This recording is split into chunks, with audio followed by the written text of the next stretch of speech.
Estamos na linha com a senadora Simone Tebet, do MDB. Boa tarde, senadora Simone Tebet. Boa tarde, Décio. Boa tarde a todos os ouvintes do programa 360 Graus.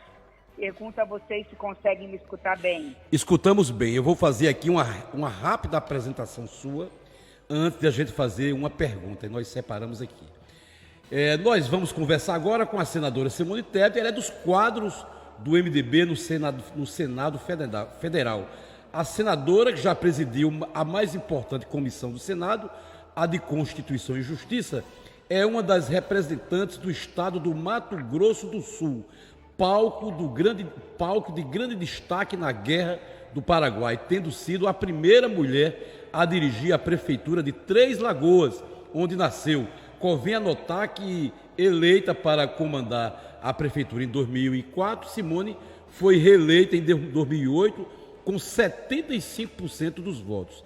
Três Lagoas, que está na divisa do Mato Grosso do Sul com o estado de São Paulo, é uma das cidades mais importantes do Mato Grosso do Sul. Simone Tebet, a nossa entrevistada, é filha do ex-senador Rames Tebet, já falecido, que presidiu o Senado Federal e o Congresso Nacional entre os anos de 2001 e 2003. Rames Tebet, seu pai, foi ainda prefeito de Três Lagoas e governador do Mato Grosso do Sul. A senadora Simone Tebet atualmente participa da Comissão Parlamentar de Inquérito, a CPI da Covid, no Senado, e tem sido uma das grandes protagonistas. Se eu não me engano, também, senadora, a senhora me corrige, a senhora é professora de Direito Constitucional, é isso? Exato, Décio. Sou professora de Direito Público, mais especificamente de Direito Administrativo. Ok. Senadora Simone Tebet, lhe pergunto qual a importância da CPI da Covid para o país neste ano de grande dificuldade. Bom, Décio, se você me permitir antes, eu tô tendo eco na minha fala, eu estou ouvindo a minha própria voz, então talvez agora melhorou. Obrigada. Bom, dizer, se você me permitir, né, eu tenho um carinho muito especial para Paraíba. Eu fiz uma amizade muito grande, uma amizade que começou com meu pai, com o nosso queridíssimo ex-senador e governador Zé Maranhão. Então, assim, não posso começar a falar com esse povo querido sem lembrar de forma muito carinhosa esse extraordinário homem público que foi José Maranhão. E dizer que hoje Paraíba é motivo de muito orgulho para as mulheres brasileiras, porque nós não temos apenas uma senadora, temos duas senadoras da República. Isso é muito bom para a bancada feminina, que é a senadora Nilda e a senadora Daniela. E para não dizer, né, que tenho um apreço e tenho muito grande pelo senador veneziano, gostaria também de fazer uma referência ao hoje vice-presidente do Senado Federal, senador veneziano. Bom, a sua pergunta é a pergunta que acho que o Brasil inteiro tem respondido no dia a dia, a própria CPI tem respondido, né? A CPI da pandemia avança a passos muito largos. Nós começamos a CPI, na realidade, para investigar uma coisa e agora já estamos investigando, lamentavelmente, outra, né? Nós vamos lembrar que a CPI surgiu diante de denúncias gravíssimas de que o governo estava sendo omisso, estava negando a gravidade da pandemia do coronavírus, que já matou quase 600 mil pessoas. E dentre essas denúncias, se havia denúncias graves, hoje já comprovadas no processo da CPI, de omissão do governo federal de forma dolosa no atraso da compra de vacinas. Vamos lembrar que em agosto do ano passado, a Pfizer, que é um dos maiores laboratórios do mundo, já disse para o Brasil: vocês podem ser o primeiro a vacinar já em dezembro do ano passado. O atraso de contratar essas vacinas, a falta de campanha de publicidade, essas ideias trocadas, né? A ciência falando, use máscara, lave as mãos, use álcool em gel, mantenha o distanciamento social. E o governo, não precisa fazer nada disso. Isso não é simplesmente uma opinião, isso é uma omissão gravíssima que é crime. É crime contra a saúde pública, existe um crime específico no Código Penal. Então a CPI surgiu diante desses fatos gravíssimos, pessoas morrendo no Amazonas por falta de oxigênio, faltando em todos os estados do Brasil sedativos para entubar as pessoas que estavam em estado grave.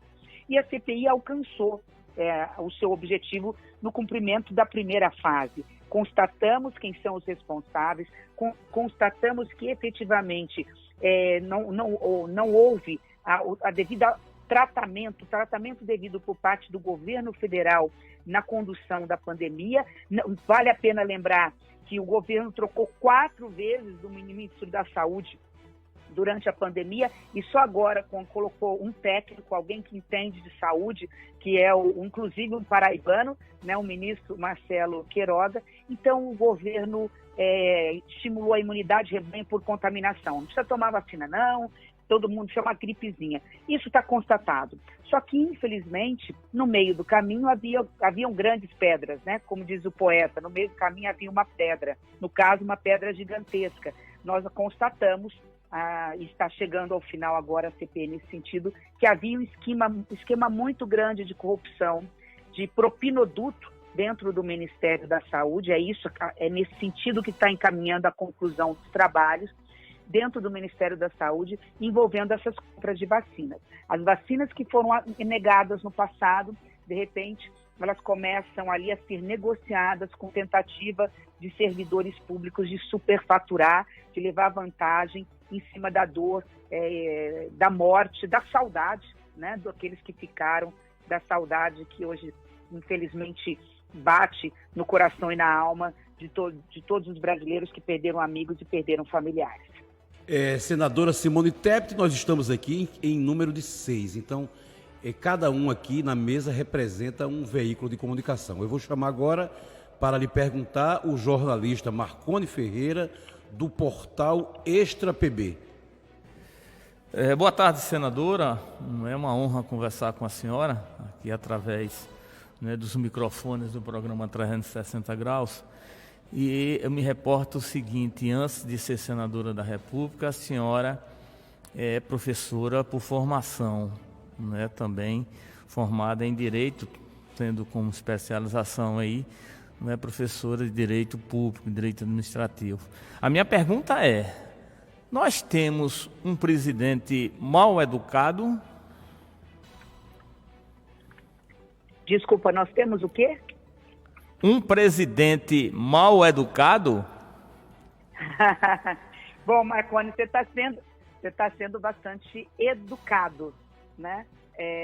Nós estamos diante de um presidente que, infelizmente, ainda não tem conhecimento, ainda não tem consciência da importância do seu cargo e da importância das palavras, né? Afinal, a nossa vida é feita de pensamentos. Primeiro a gente pensa, aí tem um filtro na nossa cabeça que faz a gente pensar 2 vezes antes de falar aquilo que estamos pensando, né?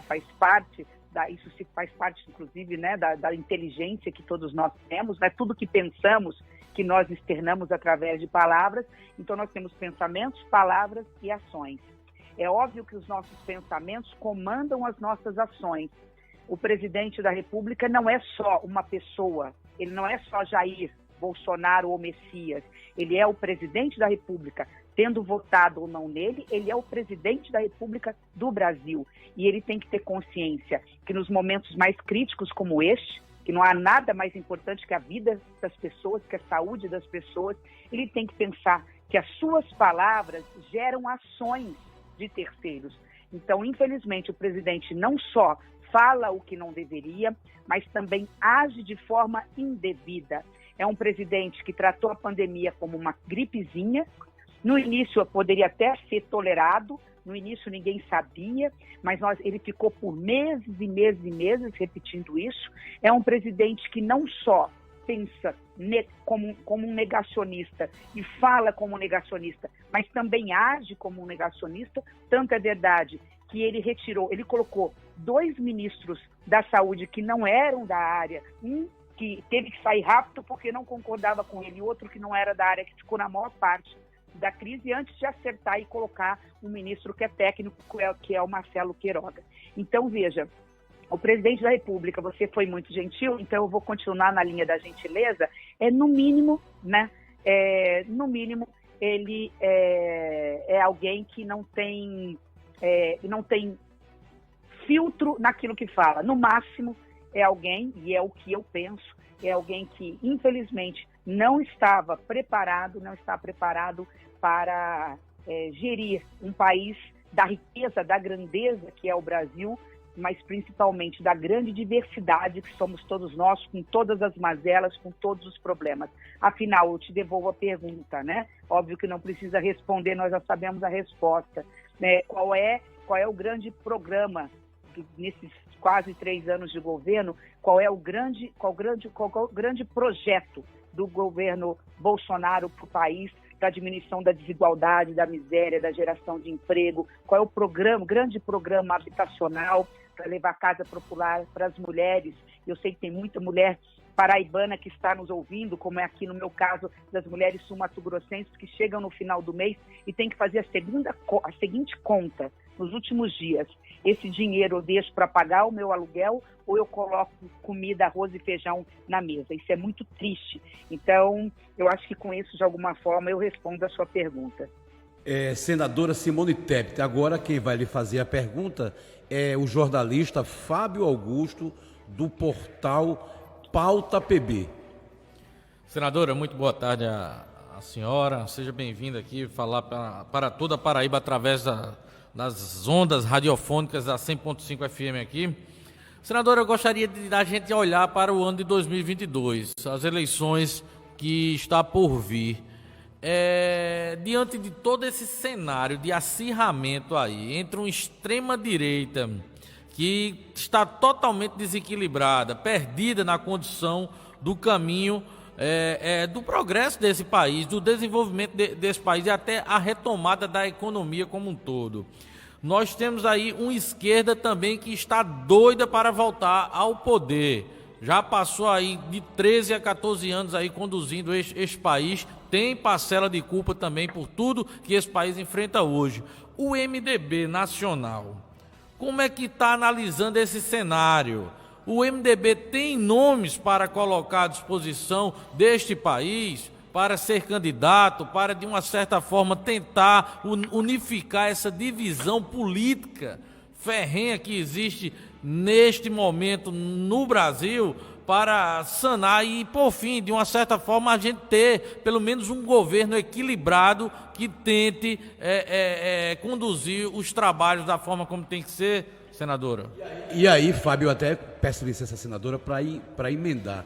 A senhora, que é hoje um destaque nacional no Senado, a senhora que é um destaque nacional da boa política, a senhora toparia ser candidata a presidente da República?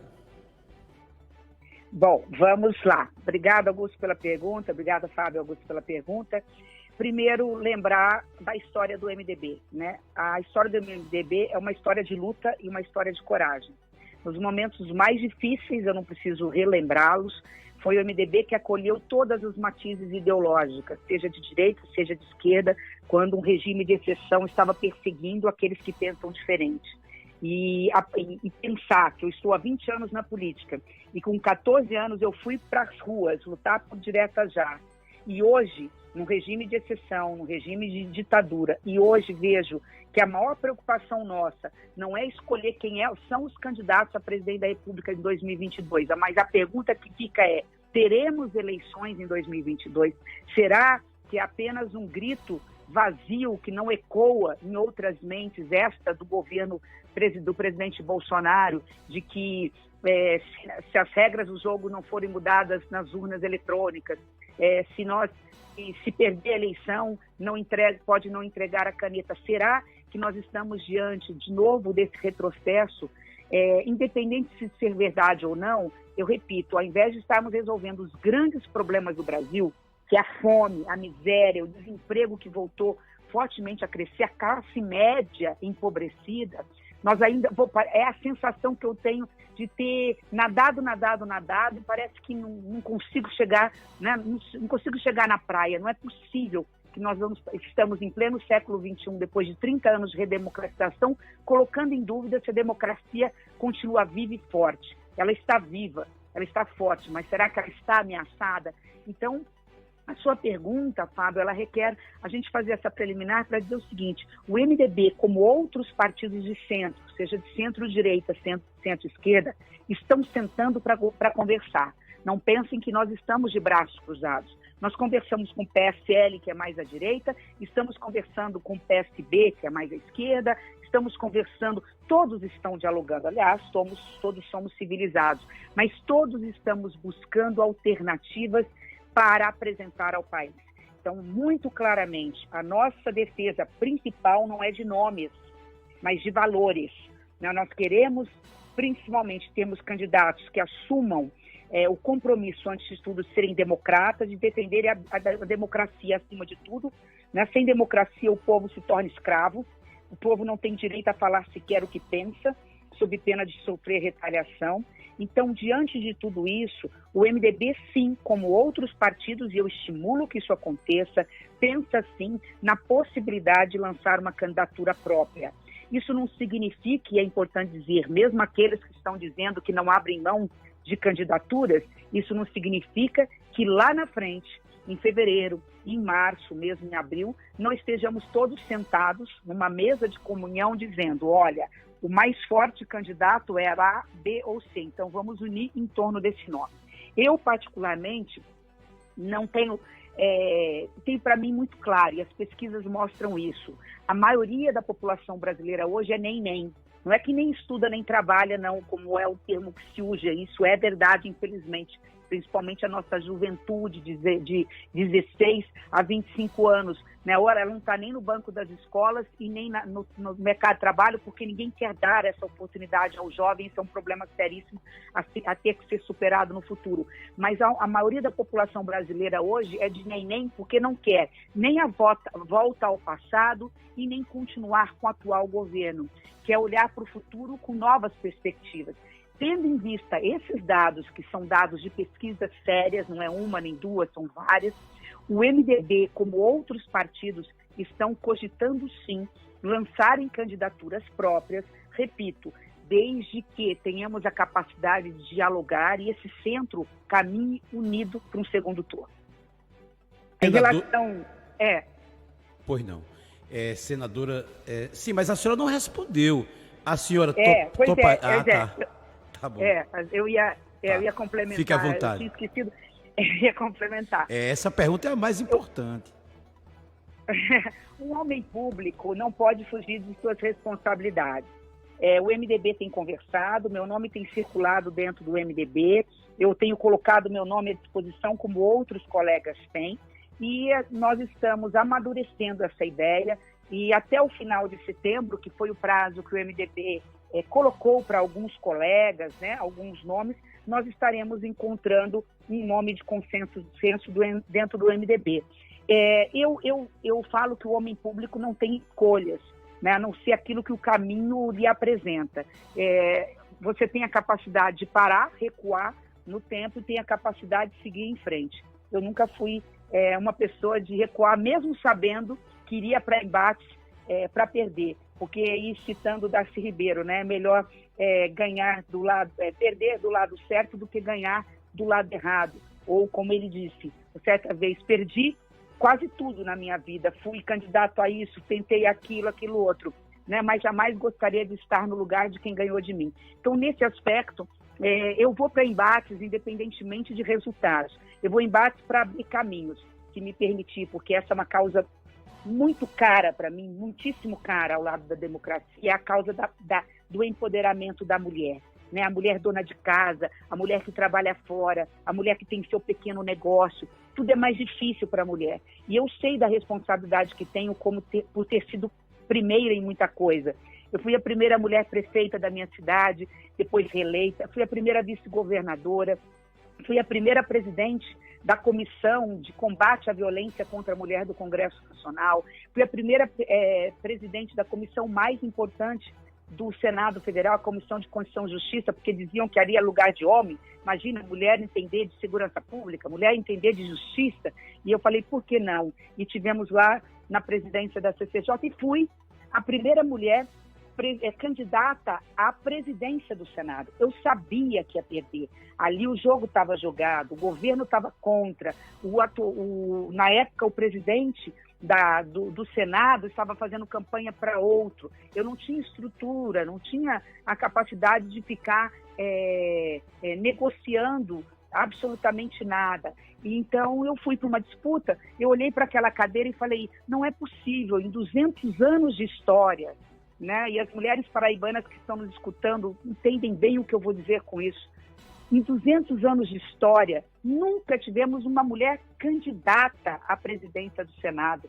200 anos de história do Senado Federal, nunca uma mulher sentou naquela cadeira. Então eu falei, eu vou abrir caminho. Um dia eu vou estar, às vezes, aposentada, na frente de uma tela de uma televisão, quem sabe até uma lágrima vai correr dos meus olhos, porque eu vou ver uma mulher, quem sabe paraibana, sentada na cadeira da presidência do Senado. Então a minha vida é feita com as mesmas bases e pilares do MDB, que é a base da coragem e do serviço público. Agora quem vai lhe fazer a pergunta, senadora, é a jornalista Adriana Bezerra, que é redatora aqui da Rede 360 News. Boa tarde, senadora. Pelo andar da carruagem, o país vai pagar caro, acredito, muito caro, por essa aventura fascista que foi eleger Jair Bolsonaro presidente. Como a senhora tem um olhar e informações...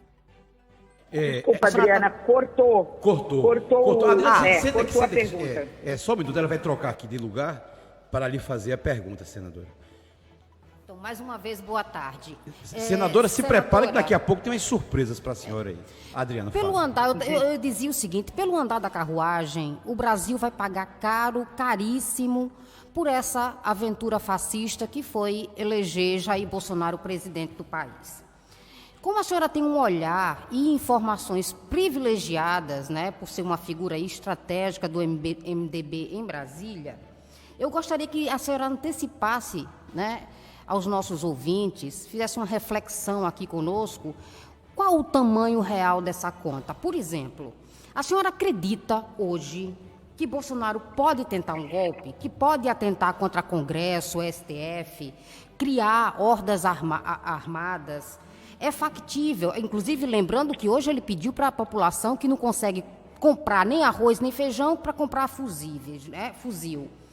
É factível para a senhora que o Brasil, líder político econômico da América Latina, se torne uma republiqueta autocrática? E mais, as instituições brasileiras estão preparadas para reagir a esse ataque à democracia? Importantíssima sua pergunta, Adriana. Agradeço e começo pelo final. Primeiro, dizer que sim, as instituições estão sólidas, mais sólidas do que nunca. E só para ter uma ideia, pela primeira vez, você vê, né, sempre havia embate entre um ministro do Supremo e outro. Todos eles deixaram as suas diferenças de lado para defender a instituição do Supremo Tribunal Federal.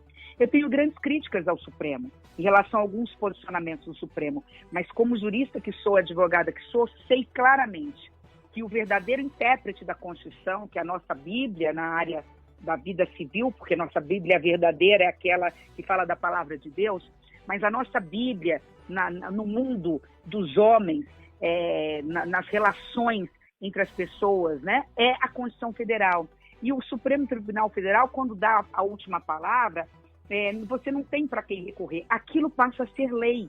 Então, quando você tem um presidente da República que questiona as decisões judiciais que foram transitadas em julgado, ou seja, que já foram decididas em última instância, ele simplesmente está agredindo as instituições democráticas, a Constituição Federal, lembrando, Constituição Federal que foi feita pela soberania popular, Constituição Federal que foi feita por pessoas que foram exclusivamente escolhidas pelo povo para estarem lá naquele momento redigindo a própria Constituição.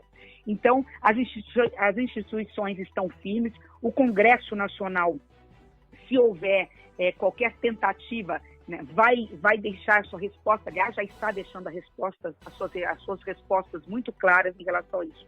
Agora, você me perguntou do legado. O legado não podia ser pior. É um legado que simplesmente gerou na cabeça de milhões de brasileiras dúvidas sobre a credibilidade das instituições democráticas. Veja, não é em relação ao ministro A ou B, é em relação ao Supremo Tribunal Federal, que é o grande guardião da Constituição. Não é contra a senadora Simone ou o senador A ou B, é contra o Senado Federal, que é a verdadeira casa revisora das leis, portanto, protetora de leis que são consideradas injustas, inconstitucionais. Essa instabilidade que é atual, ela vai persistir por muitos anos. Resumo da ópera, se criou no Brasil, e vindo com isso, tudo que isso representa, um bolsonarismo. Então, saindo do poder ou não saindo do poder, por muitos anos nós vamos ter uma parte, ainda que pequena, da população brasileira, hoje nem tão pequena assim, porque se você fala em 10, 12% daqueles bolsonaristas de raiz, daqueles que efetivamente acreditam em cada palavra do presidente da República, isso é muita coisa, nós estamos falando de 20 milhões de brasileiros, né, que tem o mesmo discurso do ódio, da divisão, da fragmentação. Daí porque eu concluo a sua pergunta, Adriana, dizendo que talvez eu diria que a maior missão mesmo do futuro presidente da República e dos futuros deputados federais, senadores, da classe política que vai ser eleita em 2022, vai ser, antes de mais nada, a pacificação e a união do país. Não é possível que filhos e pais, ou filho e pai, não sentem mais à mesa, numa comunhão aos domingos, porque um representa Bolsonaro e outro representa, por exemplo, a esquerda. É óbvio, é um direito de cada um. É igual num jogo de futebol. Eu entendo muito pouco, eu peço desculpa, porque eu não sei qual é aí os times que são mais acirrados. A gente vai num estádio, assistir um Fla-Flu, né? Podemos lá estar gritando, brigando. Depois disso, você vai sentar na mesa para conversar, né? Na mesa de um bar, tomar um suco. Eu não bebo, mas enfim, né? A bebida alcoólica, mas tomar um suco, tomar um chopp. Você vai se confraternizar. E isso no Brasil não está acontecendo. Isso é o que mais me assusta. Esse discurso de ódio, essa bolha que se criou, onde a esquerda não quer dialogar com a direita muitas vezes, quando eu digo dos extremos, óbvio, dos extremos, tá? Não dialogam. Então é um Brasil a ser reconstruído. E aí é importante dizer, qual é o impacto de forma objetiva? Você tem uma verdadeira crise, porque você tem uma crise de credibilidade, uma crise fiscal com projetos que você vai criando despesas com fins muitas vezes eleitoreiros, ela impacta diretamente na crise econômica. Por que o dólar está a esse valor? 5,30, 5,40? Por que a gasolina está a 6? Eu não sei aí no Nordeste, porque o país é de dimensão tão grande, porque aqui no Centro-Oeste muitas vezes existem preços diferenciados. Por que você tem uma inflação que pode chegar a 10 dígitos ou a 8, 9% ao ano? Lembrando que esse não é a inflação real, que vai perguntar para a dona de casa quanto aumentou o preço do arroz e do feijão. Exatamente por essa instabilidade. Grande parte dessa crise econômica, desse desemprego, do aumento da miséria, do empobrecimento da classe média, se deve não só a políticas erradas na parte econômica, mas também a um governo que divide o país, que cria a crise. Ele cria. O presidente da República cria crises porque ele não sabe governar. Doutora Simone Tebet, a pergunta agora do jornalista Ítalo Aleph, do portal Expresso PB. Senadora, boa tarde. Dizer que estamos honrados com a sua entrevista no dia de hoje. Aproveitar também para parabenizar a sua atuação na CPI da Covid, né? A senhora que virou meme, principalmente nas últimas semanas, por ser tão técnica, né? Como um próprio depoente, que foi muito indagado pela senhora, acabou dizendo. Os memes vão de norte a sul. Eles acabam dizendo, olha ela de novo, analisa e analisa. Outros dizem, o terror dos contratos fraudulentos. E até brincadeiras do tipo, eu duvido que alguma vez os filhos de Simone Tebet tentaram mentir para ela. E aí o seguinte, a minha pergunta vai para esse caso mais recente. A senhora, quando questionava o senhor Roberto Pereira, do Banco FIB, né, que acabou oferecendo aí uma certa quantia para Precisa Medicamentos em fiança, naquele contrato lá da Covaxin, a senhora descobriu uma série de irregularidades para variar. Queria que a senhora listasse aqui para a gente e quais são os erros mais gritantes nesse contrato estabelecido entre a FIBBank e a Precisa Medicamentos? Obrigada, Ítalo. Essa resposta é muito simples, eu posso ser bem rápida em relação a ela, que aí todo mundo vai entender.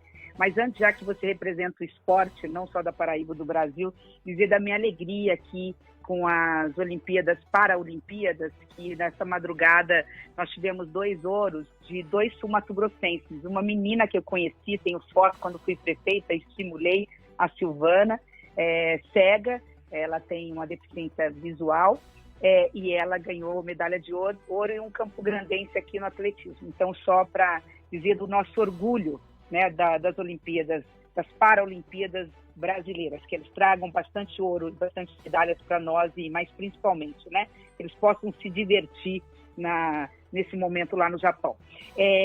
Dizer para você, bom, os memes eu achei muito engraçado.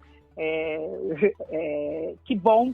E isso me abre um parênteses, que a juventude voltou a pensar e falar de política, né? Hoje, o que eu mais tenho visto nas minhas redes sociais é a juventude participando. Que bom, porque as minhas filhas, que são jovens, e as minhas filhas que já falavam de política, hoje falam muito mais, mas têm falado que os amigos, as amigas, nunca, em nenhum momento, a juventude falou tanto de política. Que essa juventude possa um dia estar no nosso lugar e fazer mais e melhor, porque a nossa geração está, infelizmente, fracassando no seu compromisso em servir as pessoas, de fazer o bem, de olhar para aqueles que mais precisam e, repito, né, de erguer aí, sempre acima de tudo, a bandeira da justiça social.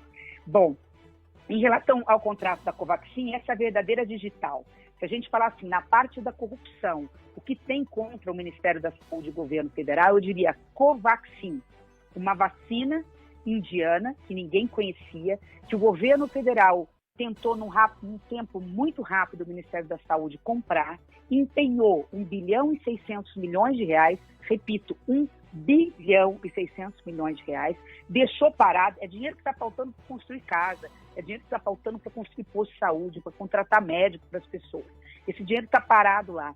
Então, ele empenhou esse valor, fez um contrato fraudulento com quem não poderia assinar o documento, porque não tinha procuração para isso, emitiu notas fiscais fraudulentas, falsificadas, foi falsificado pela empresa, há uma suspeita que seja a empresa que falsificou, e o pior, para fazer pagamento antecipado.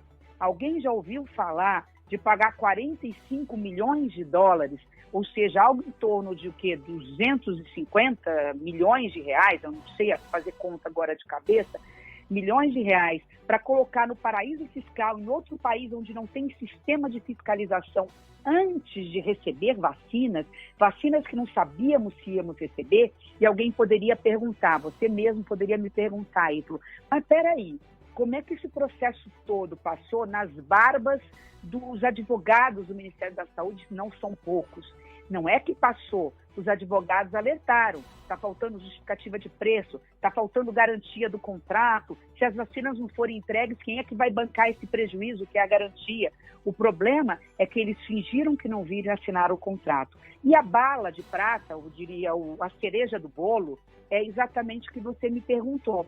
A mesma garantia que o jurídico pediu, aí depois eles tiveram que arrumar rapidinho, não é a garantia permitida pela lei, não é garantia depositada em dinheiro ou uma garantia de um banco. É de um banco fake, ou seja, um banco fictício, que não é banco, que disse que tinha sócios e donos que parece que não são sócios, isso é a cena do próximo capítulo da semana que vem, cenas para o próximo capítulo, quem é ou quem são os verdadeiros donos, mas que é mais grave, porque tem muito a ver aí com Alagoas, Nordeste, portanto, terra de todos nós. Mais grave, os sócios eram laranjas, eles pegaram emprestado o nome de um jovem humilde do sertão alagoano, colocaram como sócio de um banco que não é banco, chutem o valor desse banco, quer dizer, com patrimônio considerado de 7 bilhões e 500 milhões de reais. Eu não sei se um banco verdadeiro teria o capital social nesse valor. E aí, quando a gente vai olhar que os sócios não são sócios, porque são pessoas humildes, já foram decretadas, a justiça já limpou a barra deles, ou seja, já limpou o nome deles, parece. né? E vai olhar os imóveis, eu brinquei, por isso que os memes, eu acho que eles gostam de mim por causa das expressões que eu uso, que nós estamos diante de um imóvel móvel, ou seja, um imóvel voador. Porque quando a gente vai lá na matrícula ver em Curitiba, o maior imóvel, que é algo em torno de 7 bilhões, que foi dado como capital dessa empresa, deram uma fazenda de 2.000 alqueires, que, aliás, 2.000 alqueires na melhor terra do Brasil, você não paga mais do que 400, 500 milhões. Senadora. Então, 7 bilhões esse valor. Então, quando você coloca esse valor, ele sai de São Paulo e vai parar, ele sai de Curitiba e vai parar em São Paulo. Então, é assim, são casos escabrosos, piada de muito mau gosto, repito, na custa da dor de muita gente. Nós temos agora as duas últimas perguntas. Você só tem um horário para cumprir, mas quer fazer alguma correção, Ítalo? Quer falar alguma coisa? Já foi. O deputado Ranieri Paulino, que é presidente da Fundação Ulisses Guimarães, aqui na Paraíba, vai lhe fazer uma pergunta. Ele gravou. Por gentileza, Marcelo. Boa tarde a todos do 360 Graus, meus cumprimentos especialíssimos e de boas-vindas à senadora Simone Tebet, que tem honrado o nosso MDB e todo o Brasil, né, com uma postura muito altiva no Congresso Nacional. Saudações MDBistas, saudações foguianas. Simone Tebet, que hoje ocupa um cargo muito relevante na Fundação Ulisses Guimarães.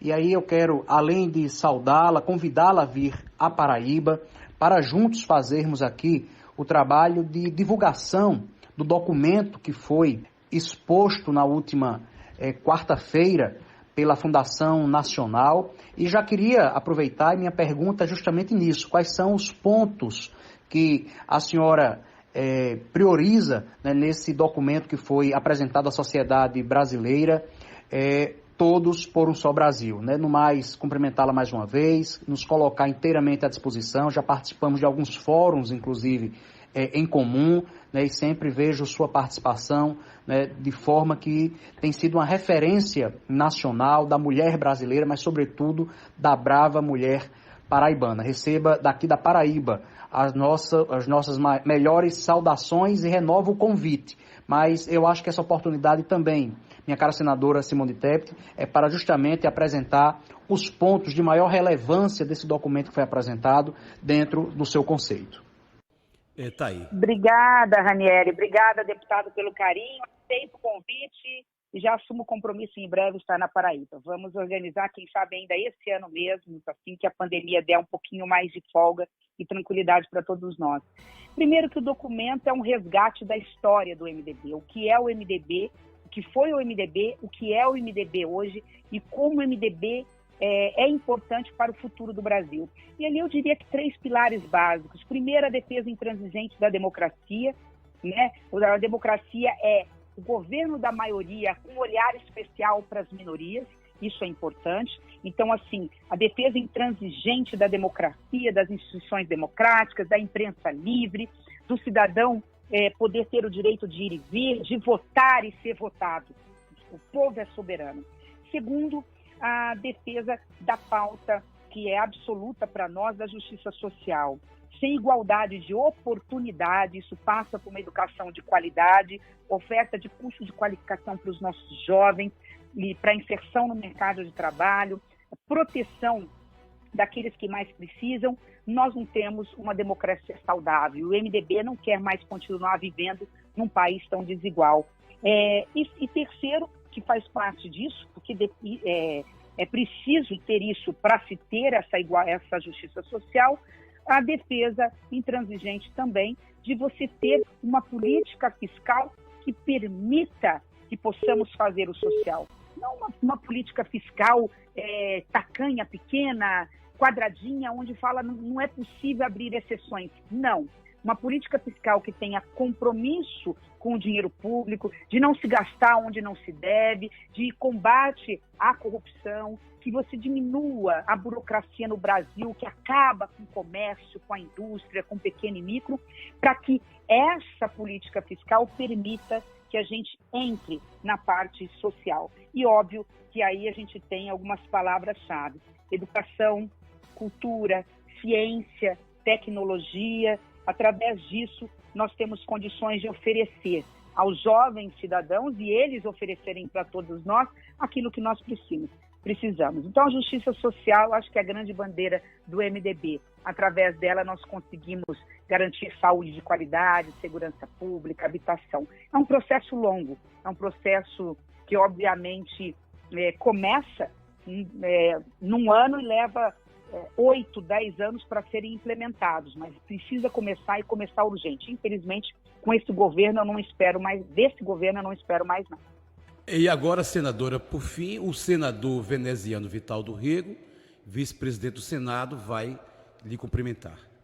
Os meus cumprimentos, boa tarde a todos os amigos, todas as amigas que acompanham o 360. Décio, eu quero aqui registrar, parabenizar pela oportunidade que você está a conceder a todos nós paraibanos, que é o de receber no 360, falando a todo o Estado, uma representante extraordinária do povo brasileiro, não apenas do seu amado povo, do nosso querido Estado do Mato Grosso do Sul. Eu falo a respeito da senadora Simone Tebet, com quem, nesses 2 últimos anos, tenho estado numa convivência, aprendendo, acima de tudo aprendendo. A senadora Simone Tebet, ela é esteio, tem competência, tem formação intelectual, tem formação política. E nesse período fica, cada dia que passa, mais comprovada a sua capacidade em quaisquer demandas ou em quaisquer ou para quaisquer causas que ela se propõe a defender. É vibrante na defesa para políticas da mulher e para a mulher. É vibrante na defesa de causas como agora, de tantos e tantos milhões e milhões de brasileiros que ficaram assombrados em meio a essa pandemia com os escândalos envolvendo os contratos irregulares que foram perpetrados pelo Ministério da Saúde em relação às vacinas. Enfim, a Simone, os meus mais sinceros cumprimentos. A senadora sabe muito bem do orgulho que todas as senadoras, que todos os senadores têm por tê-la numa convivência direta. Firme, forte, incisiva, mas sem jamais perder o seu equilíbrio, a sua moderação. Um grande abraço, Simone, muito grato em nome dos paraibanos por você estar mais próxima através do 360. Tá aí a fala do senador. Nossa, que surpresa boa, assim, veneziano foi assim, foi uma identidade que, assim, só de olhar no olho, foi um jovem que chegou em Brasília e com os mesmos valores que eu tenho, a mesma defesa intransigente da democracia, dos valores mais sagrados que a democracia representa, que é cuidar das minorias, cuidar daqueles que mais precisam, e agora tendo também a oportunidade de conviver com a família através da senadora Nilda. O veneziano é nosso vice-presidente. Quando a gente precisa chegar ao presidente e não consegue, a gente busca veneziano que tem um equilíbrio, uma capacidade de ouvir, uma capacidade de dialogar extraordinária. Então, assim, muito bem forjado, muito bem educado. E quando eu digo da educação, eu digo da educação cívica, daquilo que importa para o homem público. Então, as minhas homenagens à Paraíba pelos seus representantes. Daniela é outra extraordinária senadora. Eu fico muito feliz de ouvir isso tudo e saber, né? E saber que onde quer que a gente vá, em todos os estados da Federação Brasileira, nós temos políticos da grandeza do senador veneziano. E isso é importante. Talvez encerrar esse programa, nós não podemos encerrar, Décio, sem falar da boa política. Né, a política com P maiúsculo. Vamos parar de criminalizar a política. Vamos sim colocar na cadeia quem precise, vamos sim processar, vamos através do voto deixar de votar em quem não nos atende, mas jamais confundindo políticos com política. Não há nada fora da política, não há nada fora da boa política. Né? A má política, ela já devorou uma geração inteira. A má política já devorou e já ameaçou o futuro de muitas gerações que, pela falta de qualidade de ensino, de oportunidade, vivem à margem das condições mínimas, né? Na linha da pobreza ou da miséria. Nós temos que parar com isso imediatamente. Então, também conscientizar, através de vocês, do programa de vocês, sempre estarem conscientizando da importância da política e da importância do voto. Quero aqui, de uma forma muito especial agradecer a oportunidade de poder estar conversando com vocês e aqui atendendo o pedido do deputado Ranieri, quero em breve poder estar aí abraçando a todos. Muito obrigado, senadora Simone Tebet. Me desculpe, eu sei que a senhora está no seu estado aí, Natal, Mato Grosso do Sul. Agradeço, estamos honrados e saiba que não se subestime. A senhora hoje é um farol da boa política para o Brasil. Boa tarde e obrigado pela generosidade. Obrigada, muito obrigado pelo carinho de todos.